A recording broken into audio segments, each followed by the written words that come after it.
السلام علیکم ورحمۃ اللہ وبرکاتہ۔ آج جو ہے جماعت ششم اپنا پہلا لیکچر جو ہم اسٹارٹ کریں گے وہ قواعد سے کریں گے۔ قواعد میں آپ کو بتاؤں گی سب سے پہلے کہ قواعد کا مطلب قاعدہ کی جمع ہے، جس میں ہم اردو لکھنا، بولنا، پڑھنا سیکھیں گے۔ سب سے پہلا جو لیکچر ہمارا اسٹارٹ ہوتا ہے وہ ہے لفظ کی اقسام۔ لفظ کیا ہے؟ لفظ کی تعریف پڑھیں گے پہلے۔ حروف تہجی کو جوڑیں تو لفظ بنتا ہے۔ کسی بھی جملے کا ہر حصہ الگ الگ کریں تو وہ لفظ ہوگا۔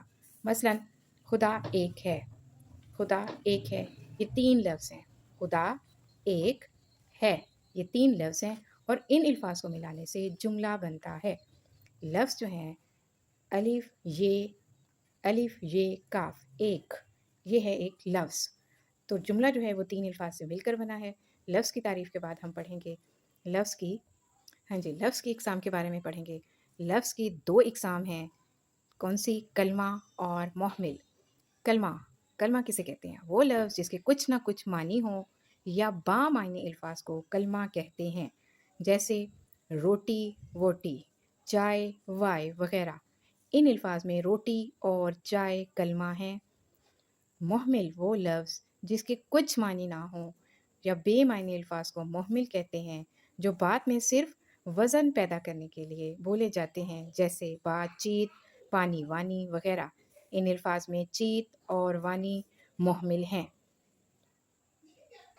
اب ہم پڑھیں گے کلمہ کی اقسام۔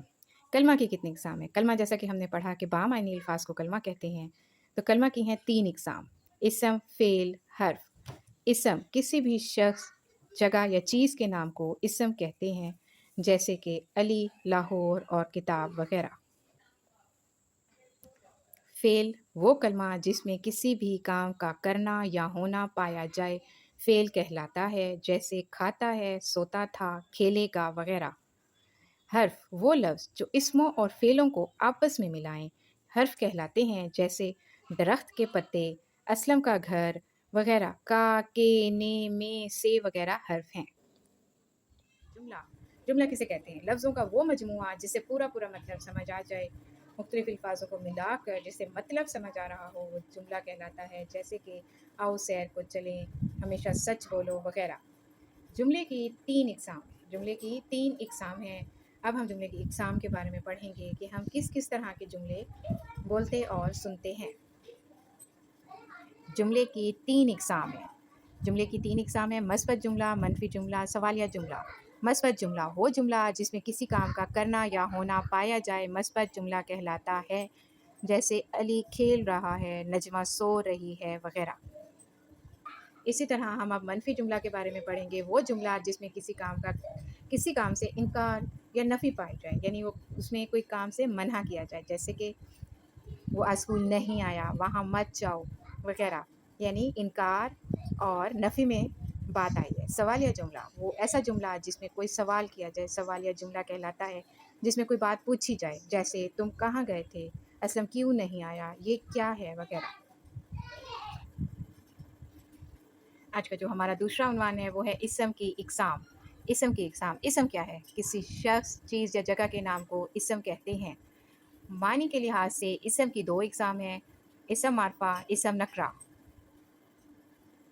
اسم معرفہ کیا ہے؟ اسم معرفہ ہے وہ اسم جو کسی خاص شخص، چیز یا جگہ کے نام کو ظاہر کرے، اسم معرفہ کہلاتا ہے، جیسے قائد اعظم، بہاولپور، قرآن مجید وغیرہ۔ اسم نکرہ کیا ہے؟ اسم نکرہ ہے وہ اسم جو کسی عام شخص، عام چیز یا عام جگہ کے نام کو ظاہر کرے، جیسے کہ لڑکا، کتاب، گھر وغیرہ۔ اسم معرفہ کی اقسام۔ اسم معرفہ کیا ہے؟ اسم معرفہ ہے وہ اسم جو کسی خاص شخص، چیز یا جگہ کے نام کو ظاہر کرے، اسم معرفہ کہلاتا ہے، جیسے کہ فاطمہ جناح ایک خاص نام ہے، لاہور ایک خاص شہر ہے، ضرب کلیم ایک خاص کتاب ہے۔ خاص شخص، خاص چیز اور خاص جگہ کو اسم معرفہ کہتے ہیں۔ اسم معرفہ کی 4 اقسام ہیں۔ اسم علم، اسم اشارہ، اسم ضمیر، اسم موصول۔ اب ہم ان اقسام کی مزید تفصیل پڑھیں گے۔ اسم علم ہے جی وہ اسم جو کسی بھی شخص، چیز یا جگہ کے خاص نام کو ظاہر کرے، اسم علم کہلاتا ہے، جیسے کہ علامہ اقبال، سر سید احمد خان، تاج محل۔ یہ جو خاص نام ہے وہ اسم علم ہے۔